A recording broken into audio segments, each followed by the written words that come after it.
रमेश एक कॉलेज का छात्र था जो रोज सुबह अपने छोटे से गांव से 20 किलोमीटर दूर शहर पढ़ने जाता था। और गांव तथा शहर के बीच पड़ता था एक लंबा घना और बदनाम जंगल जिसे लोग अंधेरा वन कहते थे, जहां शाम के बाद कोई जाने की हिम्मत नहीं करता था।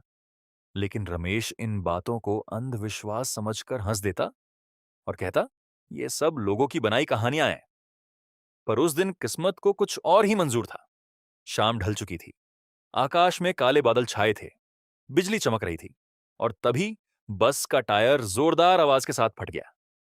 ड्राइवर ने बताया कि मरम्मत में 2 घंटे लगेंगे।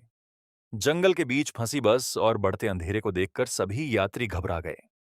एक बुजुर्ग ने धीमे स्वर में चेतावनी दी, बेटा, इस जंगल में एक लड़की की आत्मा भटकती है। लेकिन रमेश मुस्कुराता हुआ पैदल ही निकल पड़ा। जैसे ही वह घने पेड़ों के बीच पहुंचा, ठंडी हवा चलने लगी और अचानक पायल की छन छन की आवाज गूंजी। फिर धीमी सी हंसी सुनाई दी। रमेश ठिठक गया। तभी पेड़ के पीछे से सफेद लहंगे में खुले लंबे बालों वाली अत्यंत सुंदर युवती प्रकट हुई, जिसकी आंखों में गहरा सन्नाटा था। रमेश मंत्र मुग्ध सा उसे देखता रह गया। पर अगले ही क्षण उसका चेहरा विकृत हो गया। आंखें काली पड़ गईं और भयानक चीख से जंगल कांप उठा। रमेश भयभीत होकर पीछे गिर पड़ा और वह आकृति गायब हो गई। घबराकर वह भागा तो रास्ते में 4 डाकुओं ने उसे घेर लिया। तभी अचानक तेज आंधी चली, पेड़ झुक गए और वहीं युवती फिर प्रकट हुई। इस बार उसका रूप भयावह था। उसकी चीख से डाकू दूर जा गिरे और बेहोश हो गए।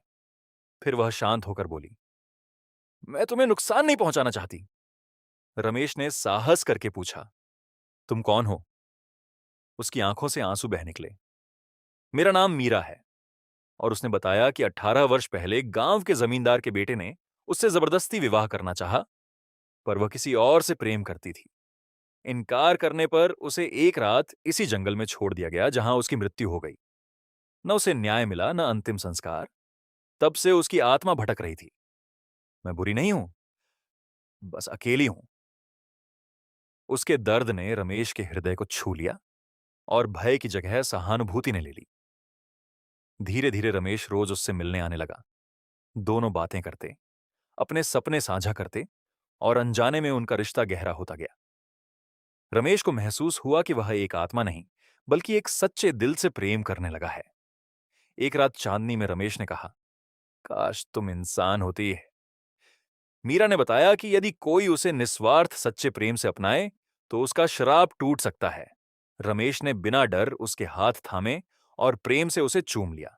तभी तेज प्रकाश फैला, बिजली चमकी और मीरा का धुंधला रूप धीरे धीरे एक जीवित देह में बदलने लगा।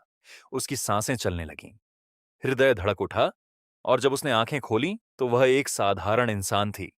रमेश ने उसे थाम लिया और दोनों की आंखों में खुशी के आंसू थे। समय बीता, सच्चाई सामने आई।